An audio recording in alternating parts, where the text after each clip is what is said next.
Ser produtivo é essencial em qualquer trabalho. O problema é quando essa produtividade passa a ser tóxica. Quer entender mais sobre o assunto? Continue ouvindo a gente.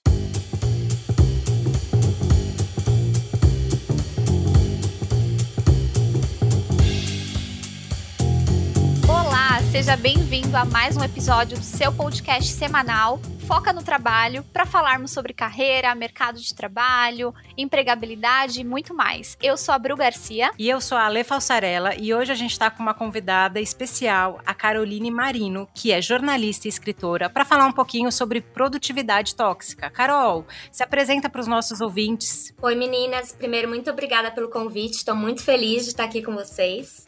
Bom, eu sou a Caroline Marino, como você falou, sou jornalista e escritora. Eu acabei me especializando aí ao longo da carreira em RH, negócios e carreira. Eu escrevi um livro também, que é sobre startups, que é um mundo quase secreto das startups. Apresento um podcast, Happy Hour com Elas, que é sobre carreira e empreendedorismo feminino. E escrevo para alguns veículos, né? Época Negócios, Você RH, Universa. E também adoro bichinhos, todos eles. Adoro um bom happy hour, adoro viajar, sol, praia, porque a gente está tão acostumado a se apresentar, né, só falando quem a gente é no trabalho, e eu acho que essa é uma das mudanças também, a gente misturar um pouco a nossa vida pessoal e do trabalho, porque eu não sou só a Carol jornalista, né, eu sou a Carol que gosta de bichinhos, sou a Carol que gosta de praia, enfim, de happy hour, então acho isso é legal trazer um pouquinho disso. Trazer a leveza, né, na apresentação, não ser aquela coisa tão formal, e eu quero aproveitar, né, e agradecer também aqui na gravação, a gente está super feliz de você estar aqui, é um tema importantíssimo, a gente até ficou na dúvida, vou abrir aqui na gravação, porque, Carol, tem tanto conteúdo, você fala de tantas coisas, então já fica aberto um segundo convite no futuro para você voltar a falar de empreendedorismo feminino, e a gente ficou aqui, poxa, o que a gente vai falar, se tem tanto conteúdo, desenvolve tantas pautas, e a gente achou super importante falar desse tema, porque eu suspeito que tem muita gente sofrendo, e às vezes não sabe que tem um termo, que tem um porquê, que tem uma razão, que tem um contexto, né? A pandemia acho que agravou muito isso, e eu queria justamente começar assim vamos primeiro contextualizar todo mundo, o que é considerado uma produtividade tóxica, e aí a gente ir desenvolvendo a ideia a partir daí. Claro, e aceito os novos convites, tá? Tá gravado, então, hein, Carol? Sim, com certeza. Produtividade tóxica é aquela sensação de que a gente precisa o tempo todo estar fazendo algo produtivo. Então, na prática, o que isso significa? Trabalhar mais horas do que a gente trabalhava antes, ficar constantemente conectado, usar todos os períodos livres para produzir, não almoçar para participar de uma reunião. Então, é exatamente isso, ficar o tempo todo pensando em trabalho e fazendo coisas relacionadas ao trabalho. Essa é a definição clássica, né? E como você bem falou, eu acho que muita gente não sabe porque a gente foi acostumado a trabalhar demais, né? É aquela coisa assim, a gente sempre ouviu, acredito que vocês tenham ouvido também, trabalha duro que você vai conseguir, né? Aquele chefe que ficava 15, 16 horas no trabalho, sempre foi o cara reconhecido pelos outros líderes, né? Então, é uma questão muito cultural. Então, eu acredito que muita gente tem essa produtividade tóxica e nem repare que ela é tóxica. Eu cheguei a trabalhar em empresas onde o ficar além do horário era comum. Se você saísse no seu horário, você poderia passar uma impressão de que você não produzia, né? Que você não estava cumprindo, ou que você não merecia um reconhecimento. Acho que isso é muito cultural, né? Isso vai muito de empresa, mas também eu percebo uma mudança muito grande das empresas com essa visão. Com a pandemia, Carol, aí eu também queria até te ouvir, eu percebi que as empresas tomaram muito mais cuidado com a questão de qualidade de vida, inclusive esse ano também a gente teve aí a OMS classificando, né, o burnout como uma doença associada ao trabalho, né? E aí eu queria entender um pouquinho mais como que você enxerga essa questão da produtividade tóxica hoje, né? Se as empresas estão tomando cuidado com isso, se toda essa questão aí também do burnout está relacionado com a produtividade tóxica. Queria ouvir um pouquinho mais disso. Sim, Bruna, você tem toda a razão. A gente sempre glamorizou, né, o trabalho em excesso, o workaholic, né, aquele que não almoça, que almoça na mesa do escritório. Isso sempre foi legal. Eu lembro que também passei por situações como a sua, às vezes eu saía no meu horário mesmo e eu ouvia, meio expediente? Nossa, mas você não é competitiva, olha, outras pessoas vão se dar bem e você não. Tá saindo mais cedo, sendo que você tá saindo no seu horário, Exatamente, né? exatamente. E ambiente de redação, né, o sair mais cedo era às 8 da noite, era porque não saía às 10. Então, isso sempre foi, e as pessoas, e as próprias empresas também davam muito mais crédito ao profissional que trabalhava 15 horas nos finais de semana e tal. Sim, isso vem mudando, né? Fico muito feliz em ver algumas empresas com iniciativas muito legais.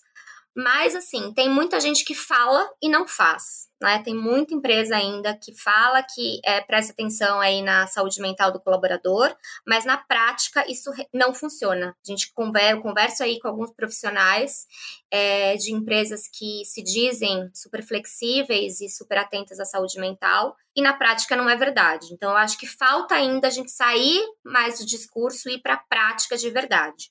Mas a gente tem bons exemplos de empresas fazendo coisas legais. Né? Na matéria que eu fiz para Você RH sobre produtividade tóxica, eu conversei com algumas empresas com práticas interessantes. O LinkedIn, ele na pandemia mesmo, isso foi super divulgado, ele deu uma semana de folga remunerada para os 15 mil funcionários ao redor do mundo. E todos os líderes foram avisados, olha, é um dia que você não pode solicitar nada de sua equipe. E aí, isso faz parte de um amplo programa que o LinkedIn tem de saúde mental. O LinkedIn trabalha muito bem esse tema, né? Então, desde ajuda psicológica, desde atenção mesmo, a quantas horas o profissional trabalha. O diretor do LinkedIn, que é o Alexandre, ele fala que a produtividade, ela tá mais ligada ao aproveitamento do tempo e à qualidade das suas entregas do que o quanto tempo você trabalhou. Você pode ter trabalhado num dia 5 horas, só que você entregou um puta projeto, você conseguiu desempenhar legal, e às vezes você fica 12 horas e não sai nada, né? Então, é a qualidade das horas que você entrega, né? E lá no LinkedIn também eles acabaram estipulando, eu não sei direito os meses, eu acho que é julho e agosto, que às sextas-feiras todo mundo trabalha meio período. É tipo aquele período do verão, assim, que exato, no verão sai mais cedo. Aquela short Friday, né? Algumas empresas exatamente, isso mesmo. Então, assim, isso assim, tem várias outras práticas que eles fazem, como respeito à autonomia do profissional, respeito a se ele tiver algum problema familiar, né, de saúde, enfim. Tem uma outra empresa também, essa empresa, gente, é incrível, e eu conheci por conta já conhecia a empresa, mas não sabia da gestão da empresa mesmo, que é a Zé Delivery. A Zé Delivery, lá tem um mega programa de saúde mental. A agenda, por exemplo, ela é compartilhada. E todo mundo coloca as atividades. E assim, meninas, todas as atividades. Tipo, dar banho no meu filho. Yoga às 2 horas da tarde. Então, todo mundo sabe o que cada um tá fazendo e que aquele momento específico não é um momento de interromper a pessoa. Claro, isso tudo, gente, tirando as urgências, né? Coisas que não podem ser adiadas. Imprevistos, né? Imprevistos. Mas isso eu acho muito legal, porque você tem a dimensão do que cada um tá fazendo e você consegue respeitar esse tempo. Então, olha, às 17 horas eu vou buscar meu filho na escola todo dia, né? Agora que as aulas voltaram. Então, eu não consigo marcar uma reunião com fulano. Então, é o respeito à individualidade de cada um. E eles têm um guia, gente, que é muito maravilhoso. São vários mandamentos, assim. Um deles às vezes, a melhor coisa que você pode fazer por sua produtividade é não trabalhar. E é isso. Se a gente não tem pausas, se a gente não para, se o nosso cérebro não para, gente, não tem raciocínio que dê conta de entregar. Não, a gente cobra tanto hoje, né, as empresas, criatividade. Como é que eu vou criar se eu tenho 5 reuniões por dia, se eu não consigo parar para pensar e conseguir realmente criar? Então, por isso que esse ócio, né, esse tempo que você para um pouco, é essencial para os resultados das empresas hoje. Eu ia falar que até porque a gente precisa realmente desse tempo para fazer mais conexões neurais, né? Para que a gente consiga pensar de forma diferente e vir a criatividade, que você faça uso do seu repertório. Porque quando você está tão esgotado, você não consegue usar o máximo que você tem, né? Você não consegue fazer as conexões. Seria isso. Exatamente. E a Dani Diniz, que é do Great Place to Work, que até, gente, é uma maravilhosa, assim, pra vocês entrevistarem. Ela é incrível. A gente trabalhou junta na Você SA e Você RH, ela é jornalista também. Ela me contou um episódio que eu achei muito legal. Ela falou assim, Carol, eu tava num dia tentando fechar uma apresentação, não lembro se era uma apresentação ou um relatório, eu não conseguia finalizar, tava travada, não vinha ideia, não conseguia. O que ela fez? Ela parou no meio do dia, assim, tipo, não era às 6 da tarde ou nada, no meio do dia, e foi caminhar no bairro. Ela caminhou 45 minutos. Ela voltou com a ideia pronta, porque ela conseguiu pensar, ela conseguiu parar, o cérebro dela conseguiu ter um momento de descanso. Então, assim, o que é melhor? Seria melhor ela ficar lá naquela apresentação mais 3 horas, sem conseguir fazer, e se ela fizesse, não seria talvez o que ela queria de fato, ou ela parar 45 minutos, caminhar ou fazer qualquer outra coisa e voltar com a solução. Não, muito melhor a segunda opção. E um fenômeno que eu tenho percebido das pessoas que escrevem pra gente, isso foi um fenômeno pós-pandemia, né? As pessoas podem falar que o home office é maravilhoso, eu sou muito adepta ao home office também, mas existe uma questão, que a gente até tem um termo na psicologia que chama ruminação mental. É quando você tem uma ruminação de sentimento e você fica pensando naquele sentimento e não consegue dissolver ele, por isso que é uma ruminação. E tem agora a questão da ruminação mental para o trabalho, de pensamentos do trabalho, né? Então a gente fala muito da importância de quem está em home office ter um ritual de início de dia, ter um ritual de final de dia, não trabalhar de pijama, não trabalhar na cama, não trabalhar no sofá, para você determinar espaços, já que o trabalho está dentro da sua casa. Eu sou super adepta ao home office, mas você precisa ser um pouco disciplinado, e não estou te falando de começar no mesmo dia, no mesmo horário, porque a gente sabe que o mundo não é assim, a gente quer um dia flexível, mas você ter um espaço adequado para trabalhar, uma roupa, que nem se falou assim, eu saí, tá bom, você pode até tirar o tênis e ir lá fazer a sua caminhada, mas não vai trabalhar na cama, porque senão você fica ali. E aí eu percebi que nesses relatos das pessoas que escrevem pra gente no Instagram e tudo mais, as pessoas falando, quando era presencial, o translado era muito difícil, realmente, você demorava 2 horas para chegar no trabalho, mas o fato de ter esse distanciamento físico do trabalho, é aquilo, eu cheguei em casa super cansado, tomei um banho, no banho eu tive essa ideia. Por que eu tô falando tudo isso? Com a pandemia e o home office ter aumentado, as pessoas não estão tendo esse espaço, porque o que eu mais escuto é, agora eu não tenho mais que ir e vir, então, eu trabalhava até às 18 horas eu já estou em casa mesmo. Então não tem problema nenhum ficar até às 7. Até às 7 eu estaria chegando na minha casa.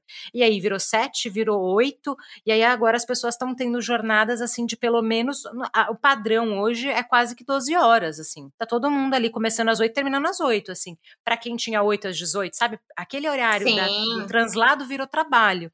Mas eu queria checar com você se isso é uma impressão que tá enviesada aqui da gente, se você vê essa movimentação, se a pandemia realmente acelerou isso. Não, a pandemia acelerou muito, o home office piorou a saúde mental dos profissionais, né? Tem pesquisas que mostram isso. Tem uma pesquisa do Instituto Ipsos que mostra que 53% dos brasileiros declararam que seu bem-estar mental piorou no último ano. Isso foi do ano passado. E 7 em cada 10 pessoas tiveram um sintoma de burnout desde que começaram a trabalhar em casa. E aí, eu adiciono algumas coisas com o que você falou. Tem a questão de que a gente não tem o deslocamento, então a gente usa esse tempo para trabalhar. E tem também uma coisa que é muito importante para a saúde mental, que são as pausas. Quando a gente estava no escritório, a gente ia almoçar sempre. Óbvio, né? Tem sempre aquele que vai falar que vai almoçar na mesa do escritório, sei lá, que é o workaholic da vida. Mas a gente parava. Então era 1 hora, a gente tinha 1 hora, às vezes a gente até passava quando o almoço estava mais legal, né? Almoçar com um amigo. Então a gente tinha 1 hora que a gente realmente parava. Em casa, ninguém para almoçar. Você almoça rapidinho, volta pro computador. A gente também tinha as pausas pro café. Descia pra... tá no prédio, descia com os amigos, né? Os colegas de trabalho para tomar um café. Acabava ficando ali uns 15, 20 minutinhos, né? Então, tudo isso ajuda o nosso cérebro, né? A oxigenar, a pensar melhor. E em casa, a gente não tem mais isso, né? E eu acho que uma coisa interessante a se pensar é que, assim, não são só as empresas que precisam fazer alguma coisa. A empresa, ela pode ser incrível e te fornecer milhares de ferramentas. E ela pode não valorizar quem trabalha em excesso, pode tudo isso. mas tem uma parcela que é nossa. A gente tem que impor nossos limites. E eu vejo que muita gente não se permite parar, se sente mal por parar. Imagina, culpa, pensa numa coisa, a gente tem lá a agenda toda fechadinha pro dia, aí uma reunião é desmarcada. O que a gente faz? Busca outra coisa pra fazer, de trabalho. Ah, então já que a reunião não foi desmarcada, eu vou fechar aquele relatório. Para um pouco, aproveita que sua reunião foi desmarcada, tenta dar uma pausa, vai ficar com seu bichinho, vai tomar um café, mas as pessoas não se permitem parar. E aí a gente volta no começo da nossa conversa. É cultural. A gente aprendeu a ser assim, a gente aprendeu que a gente tem que trabalhar duro, a gente aprendeu que a gente tem que ser o último a sair do escritório. E falar não é uma coisa que não está no vocabulário, principalmente quando é líder. Né? Não eu, por exemplo, você fala assim pra mim, e eu me coloco, gente, porque eu também tenho essa dificuldade e super tá me identificando em vários aspectos, mesmo a gente falando disso diariamente aqui, diariamente não, né, semanalmente, mas a gente falando dessas pautas, muitas vezes as pessoas assim, eu hoje vou tentar parar no meu horário, que não é mais cedo, né, vamos só lembrar, parar no meu horário, e aí surge alguma coisa, às vezes eu não tenho nada agendado, eu falei assim, poxa, eu não vou atender a pessoa, mas gente, não fazer nada tá tudo bem também, tem gente que usa isso assim, eu vou fazer uma pós, porque assim eu consigo sair no meu horário. Acho que você já deve ter ouvido essa fala, ela é bem comum no mundo corporativo. Com certeza. Eu vou colocar uma academia no final do dia, porque daí eu saio no meu horário. Não, gente, você pode não colocar nada, porque também tem esse lado que você falou no início, que é aquilo da gente no ócio, a gente ficar se sentindo culpado, não tem isso? Muito, a gente se sente muito culpado, muito culpado. E aí você fala, e isso vem de relatos dos funcionários, né? De algumas empresas que eu entrevistei, uma diretora de RH comentou isso, que muita gente, ela começou a conversar, foi muito legal isso, ela começou, no início da pandemia, ela tinha acabado de chegar na RH e ela falou assim, eu vou conversar com cada colaborador para entender o momento de vida de cada um, que isso é um pilar essencial hoje para a empresa tratar de saúde mental. Gente, não é pacote, cada um é cada um, eu acho que é uma gestão individualizada. E ela foi conversar, e o que as pessoas falavam? Olha, eu me sinto mal quando dá 6 horas, que era o horário que ele sairia do escritório, e eu não tenho mais nada para fazer. Eu me sinto mal, eu não sei como lidar com esse sentimento, eu me sinto improdutivo. Quando, na verdade, ele estava fazendo uma coisa certa, que era parar às 6 horas ou às 7, depende. Então, tem muito a pessoa, né? Eu acho que a gente tem que também fazer um trabalho interno de autoconhecimento, de aprender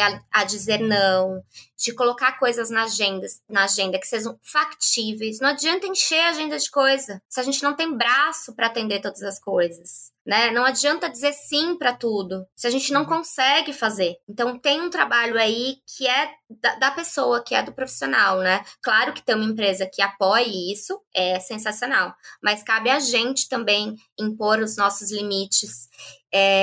Eu estava escrevendo uma coluna pro Economia SP e eu entrevistei a Isabela Camargo, que até teve burnout, escreveu um livro sobre isso. E ela falou, Carol, sabe aquela coisa assim, banco não fecha às 4? Fecha, e você sabe que se você quiser ir lá às 5 e bater na porta, ninguém vai te atender. Então estipule os seus horários. Faça a sua agenda, olha, eu vou trabalhar das 8 às 18. Depois disso, só se for alguma coisa urgente. Senão eu não vou atender, senão a gente não para de trabalhar nunca, gente. Eu fui essa profissional de trabalhar até meia-noite. Hoje eu falo, não, eu preciso parar, porque ninguém aguenta. Por isso que as pessoas estão exaustas, estão ficando doentes. E a longo prazo não aguenta mesmo. Eu ia até trazer, teve um episódio seu no podcast, no Happy Hour com Elas, que vocês falam qual é a ordem, né? A gente precisa focar na nossa saúde, depois nos nossos relacionamentos, né? Na família, relacionamento, e em terceiro, o trabalho. Não tô dizendo que o trabalho não é importante, mas são as 3 prioridades nossa.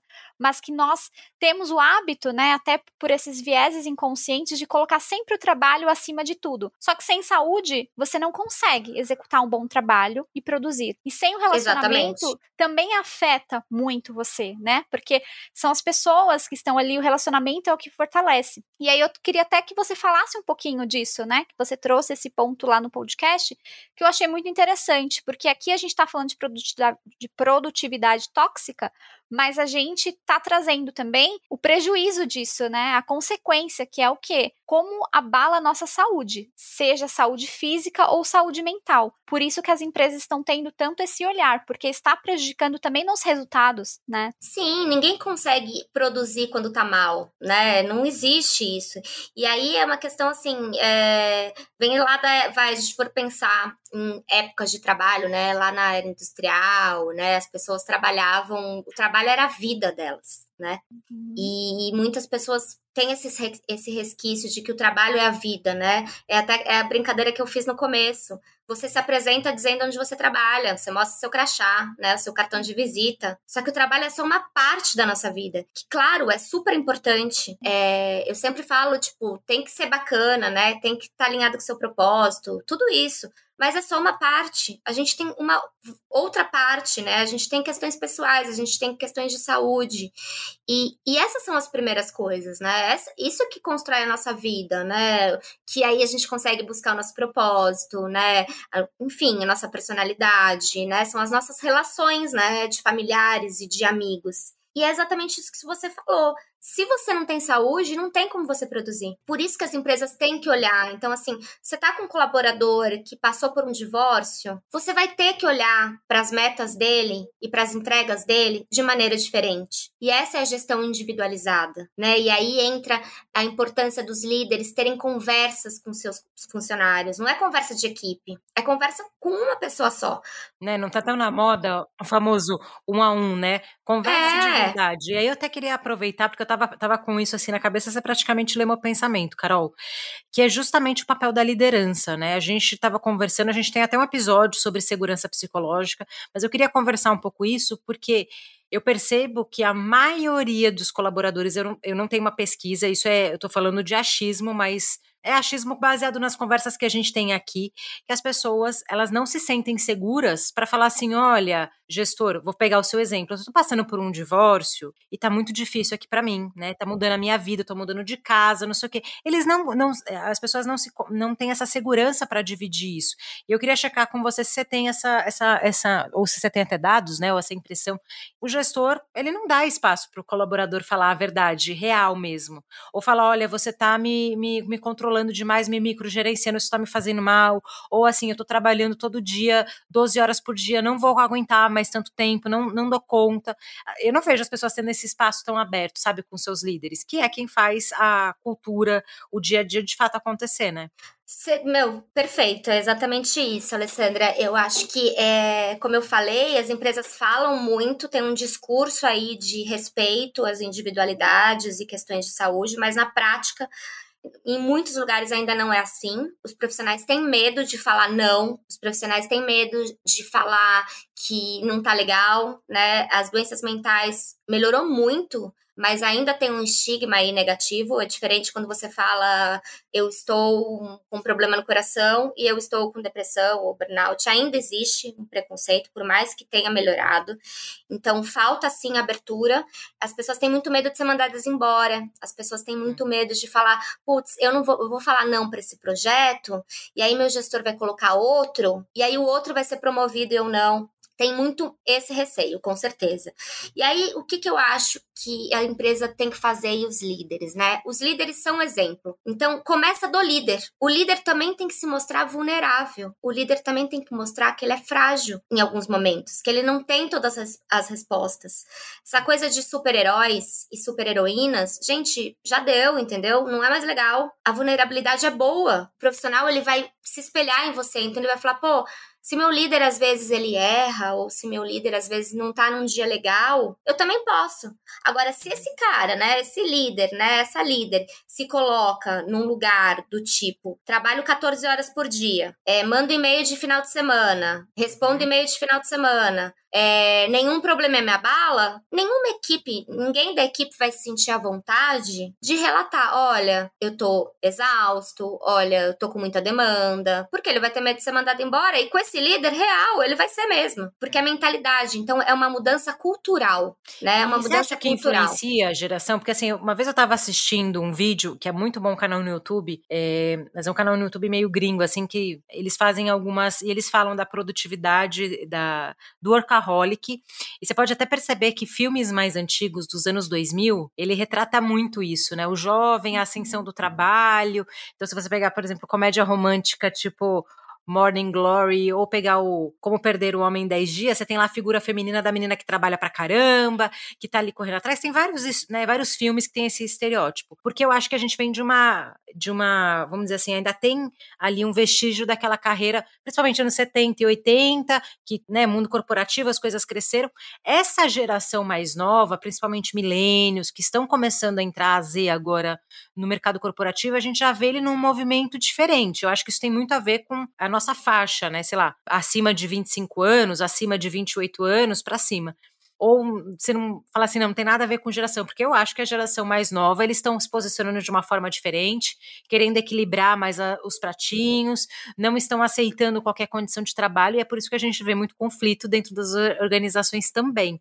Mas eu queria checar com você se você percebe que isso está relacionado às gerações. Sim, está super relacionado. Antes da pandemia, inclusive, eu acho que foram as novas gerações que começaram a mexer nas políticas de gestão de pessoas.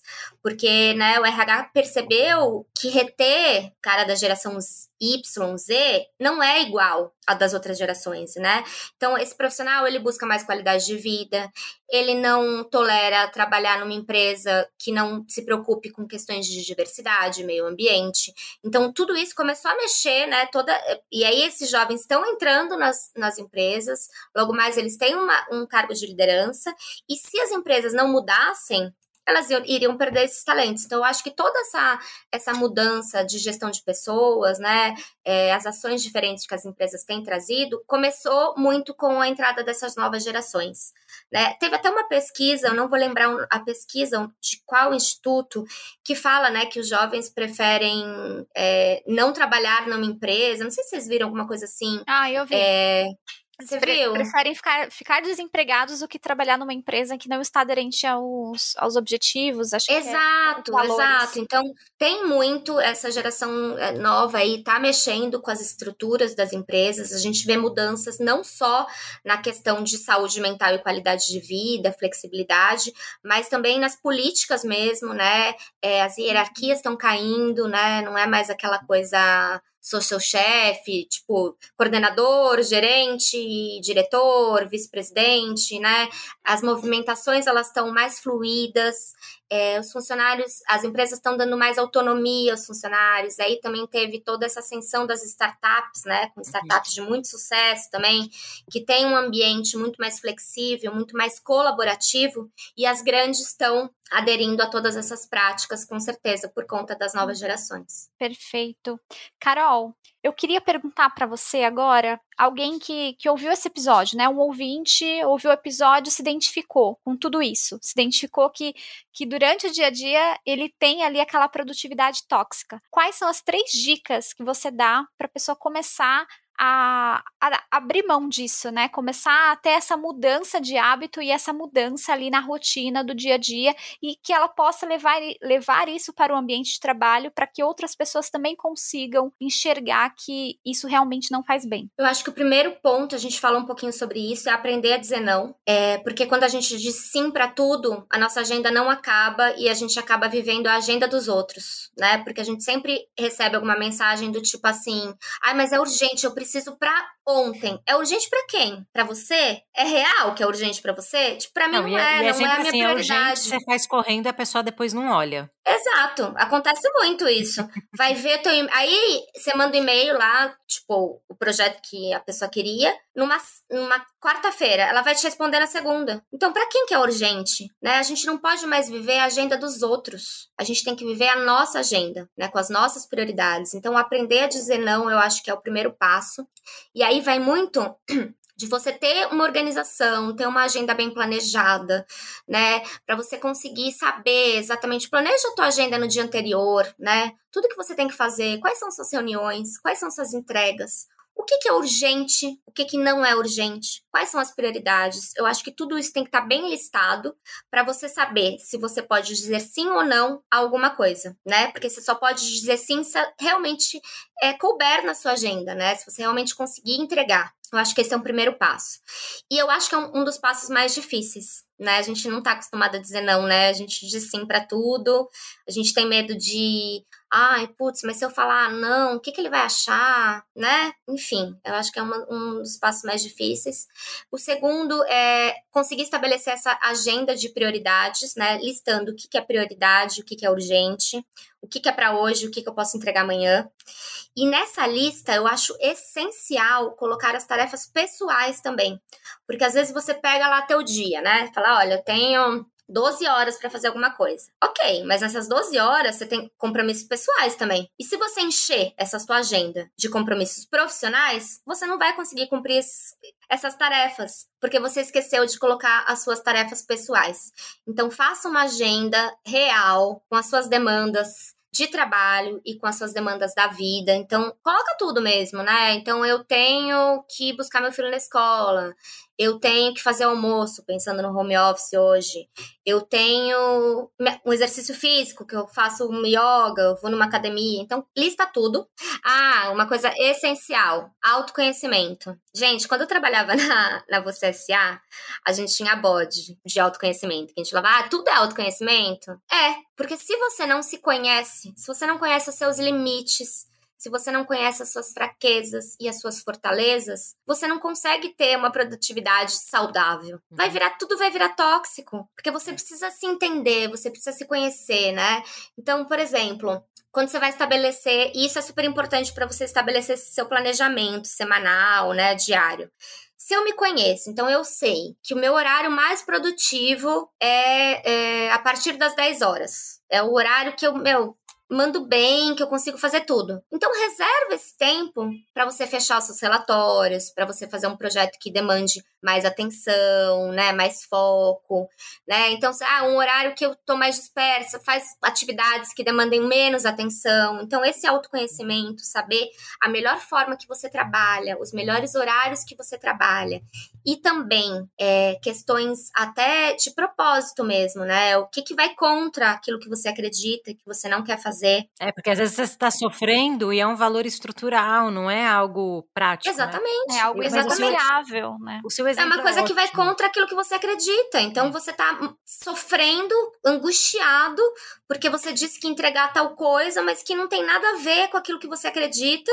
Então, esse autoconhecimento é muito importante, assim, pra... Não, e assim, para atividades pequenas, eu vou te dar um exemplo que acontecia muito no RH. No RH a gente tem muitos documentos que requerem uma atenção grande, sabe? Por exemplo, apresentar uma proposta para um candidato novo. Pode correr o risco de apresentar uma proposta com um salário trocado, um dígito trocado, porque assim, você sempre pode corrigir, obviamente, tudo tem correção, mas cria um puta desconforto, né? E eu falava para mim, meu time, gente, vocês trabalharam, fizeram um monte de entrevista, precisa mandar proposta para o candidato aprovado no final do dia? Liga para ele, dá a notícia, fala que você vai mandar a proposta na manhã seguinte. Se ele tiver qualquer dúvida, ele vai te ligar. Você não precisa guardar a informação, você pode dar a boa notícia para ele, falar que você vai preparar o documento, mas você não precisa fazer o documento 5:30 da tarde, 6 horas da tarde, depois de uma série de entrevistas. E aí foi uma mudança de atividade simples. Então, assim, se sua atenção é boa de manhã, porque você tá com a cabeça fresca, você acabou de levantar, põe as atividades que requerem mais atenção de manhã. Se depois do almoço você fica mais, sabe, cansado, com a atenção mais rebaixada, põe uma atividade que, sei lá, por exemplo, no meu caso, né, faço muita entrevista, que assim, não é que você não tem que prestar atenção, mas a dinâmica é diferente. E você se realmente perceber como funciona seu dia. E, de novo, não é quantidade, mas é qualidade. Às vezes você fazer menos entrevistas, vou dar um exemplo, e menos reuniões, vai fazer com que você consiga conduzir. Mas aí tem o problema das empresas, né? Que as empresas realmente não colaboram, vou fazer minha crítica aqui, porque realmente é muita reunião, é muito ponto de contato, todo e-mail vira uma reunião. Muitas vezes é usar ferramentas assim, poxa, vamos usar um Kanban, vamos formalizar por e-mail, vamos fazer um ponto de contato, de repente, uma vez por dia único, em vez de ter que ficar falando todo dia, o dia inteiro. Porque isso realmente é um esforço maior que o home office traz. Meninas, eu lembrei de duas coisas que são legais, né? Que é você estabelecer as micro e as macro pausas, mesmo quando você estiver em casa. Então, assim, coloca até na tua agenda, sabe? Tipo, de manhã, o ideal é se você parar de manhã 15 minutos, à tarde 15 minutos, que são as micro, e a macro, que é a hora do almoço, então 60 minutos. Então, coloca na agenda essas pausas, pra você lembrar que você tem que parar. Então, tá de manhã, tem gente que senta na cadeira às 8 da manhã, vai levantar 1 da tarde. Não tem saúde que aguente isso. Então, levanta 15 minutos, vai tomar um café, vai ficar com seu bichinho, dá uma volta, não sei. Aí, cada um faz o que quiser. Então, eu acho que essas micro e macro pausas são bem interessantes também e devem estar na nossa agenda. E aí, uma outra coisa também que é muito legal é a gente ter a consciência de que a gente precisa ter momentos de lazer e fazer coisas que a gente gosta, né? E aí, gosto de ir na academia, gosto de sair com os meus amigos, gosto de passear com o meu cachorro, né? A gente não pode esperar pra ser feliz e fazer happy hour só no final de semana. Tipo, não dá, a gente tem que... Isso quem me falou uma vez foi a Helena Galante, uma jornalista, e eu falei, é verdade, por que eu vou esperar? Então eu vou passar a semana inteira morrendo, trabalhando que nem um louco, uma produtividade tóxica, pra só no sábado fazer uma coisa que eu gosto? Então essa seria uma outra dica. Pega um cinema aproveita que você tá no home office, pega um cinema no meio da quarta-feira, que às vezes por conta do trabalho você não conseguia, agora que as coisas estão mais flexíveis, né? A gente vai numa exposição, e tudo isso é insight pra criatividade, né? Exato. Vai almoçar num lugar diferente. Então, assim, poxa, às vezes você tá, né, uma coisa que a gente não tinha tanto hábito, né? Você tá almoçando sempre em casa, tá no home office, pega e almoça um dia fora. Faz toda a diferença, às vezes, porque a gente fica sem esse contato, mas realmente a gente tomar um cuidado e aí eu queria dar uma ferramenta, gente, para quem tá ouvindo, que é muito conhecida por coaches e tudo mais, que vale a pena para você ver como que tá o equilíbrio da sua vida. É a famosa roda da vida. Acho que vocês devem já ter ouvido falar. Se vocês jogarem aí no Google, rodadavida.me, você tem a roda da vida eletrônica.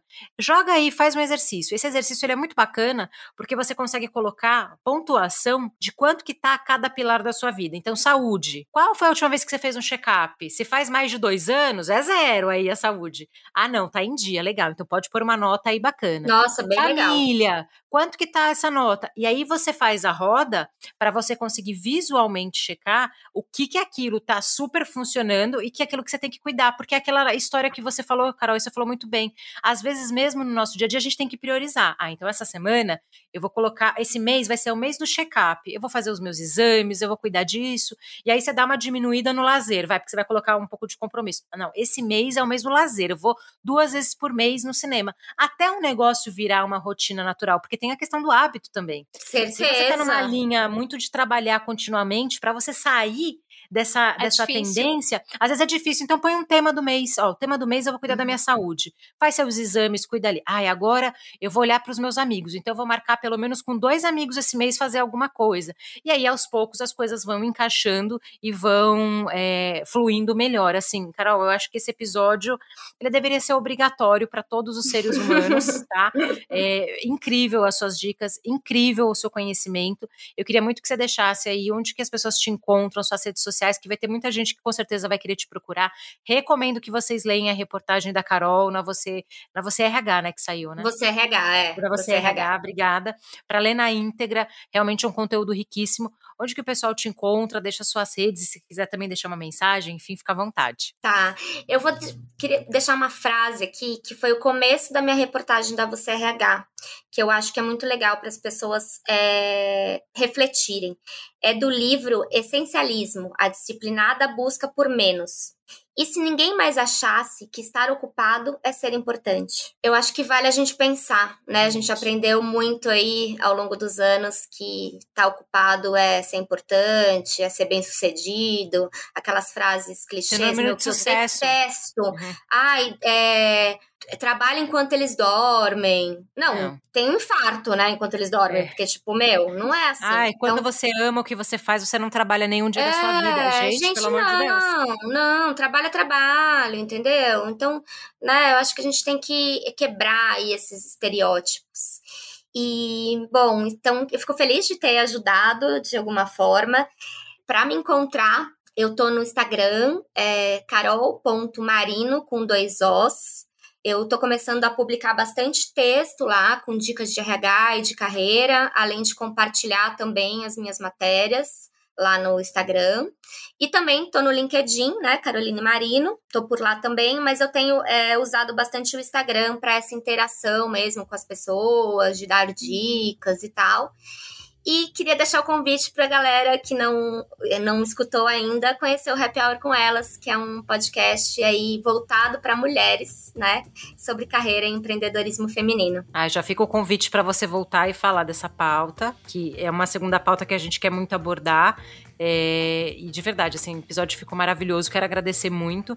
Vocês encontram o Foca em todas as redes sociais, vou deixar aqui também, @Foca no Trabalho, a gente tá lá no Instagram, no LinkedIn, e podem me procurar no LinkedIn também, tá? Alessandra Falsarella, vamos conversar. Vocês estão sofrendo, né, de um processo de produtividade tóxica, tá muito em dúvida, às vezes uma mudança de trabalho é necessária, procura a gente aqui, vamos conversar e vamos se ajudar. Carol, muito obrigada por ceder seu tempo, por vir aqui, passar tanto conhecimento pra gente, trazer aí todo o seu estudo, né? Tudo que você já viu, que você coloca ali no papel, que você estuda muito mais.